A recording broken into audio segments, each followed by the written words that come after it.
안녕하세요. 2월 16일 수요일의 블록체인 투데이입니다. 전자서명법 개정과 코로나 시대가 맞물려 비대면 환경에서의 신원 인증이 가능한 이 모바일 신분증에 대한 수요가 급격하게 증가하고 있습니다. 여기에 이 개인정보 보호에 대한 관심도 높아지면서 위조나 변조가 불가능한 블록체인 기반의 모바일 신분증이 더욱더 주목받고 있는데요.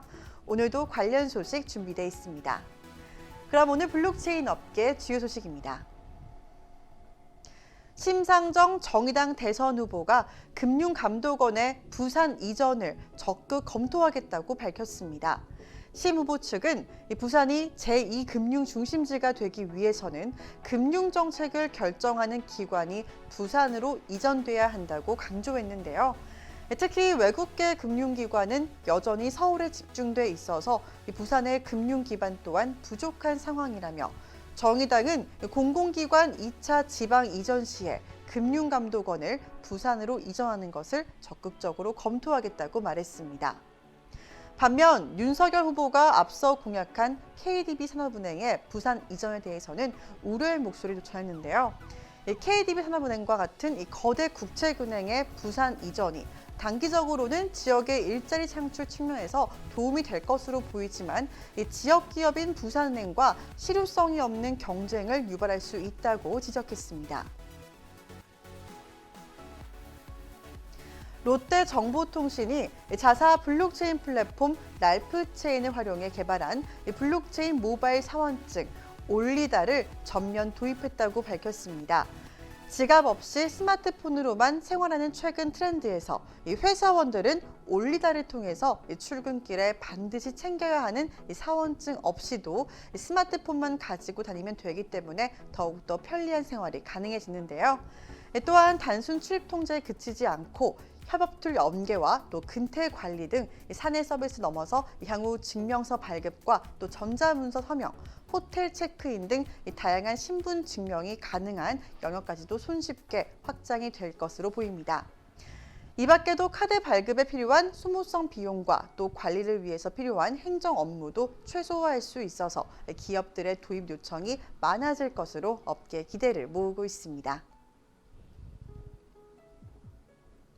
암호화폐 업체 블록파이가 미국 증권거래위원회 SEC와 미국 32개 주에 총 1억 달러의 벌금을 내는데 합의했습니다.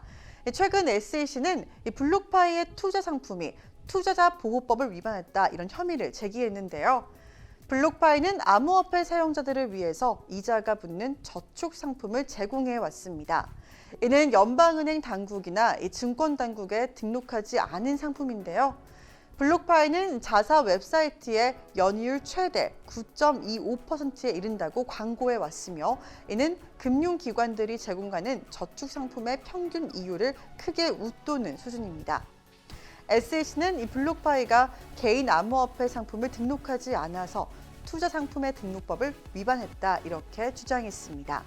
이에 블록파이는 해당 혐의와 관련해서 인정도 부인도 하지 않고 SEC에 5천만 달러의 벌금을 내는데 합의했는데요. 유사한 혐의로 32개 주에 5천만 달러의 벌금을 내기로 했습니다. 펄어비스가 P2E 블록체인 게임 사업을 준비 중이라고 밝혔습니다.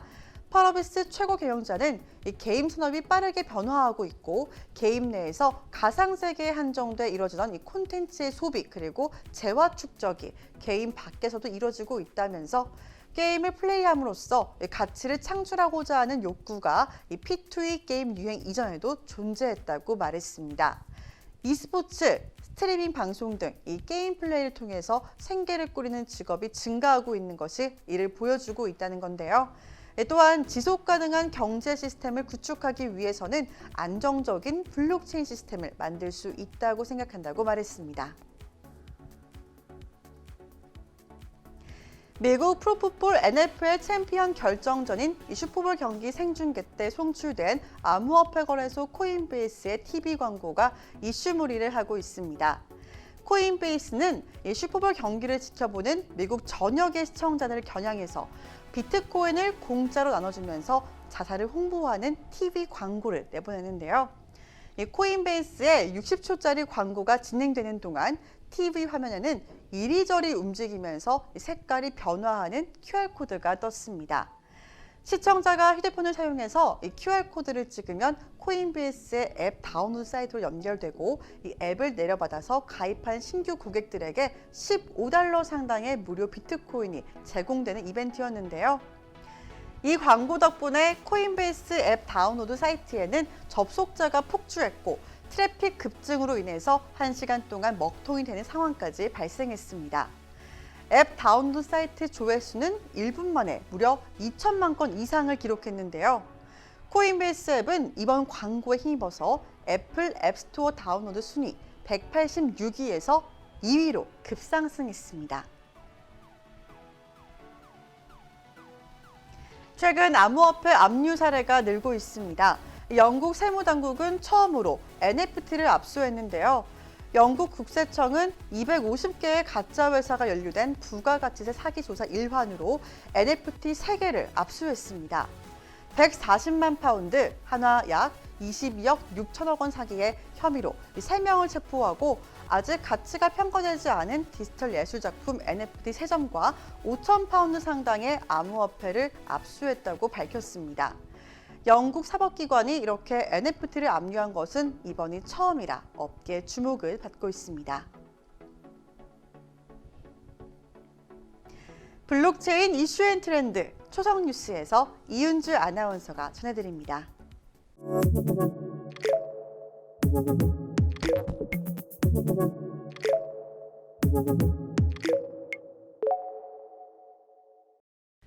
블록체인 업계 화제의 뉴스를 초성으로 알아보는 초성 뉴스 시간입니다. 점점 제도권 깊숙이 뿌리를 내리고 있는 가상자산으로 각국도 발빠른 조치를 취하고 있는 요즘이죠. 이 시각 세계 어떤 상황인지 함께 살펴볼까요? 첫 번째 나라입니다. 이응 디귿인데요. 중국과 함께 굉장히 강력하게 암호화폐를 규제하고 있는 곳입니다. 바로 인도인데요.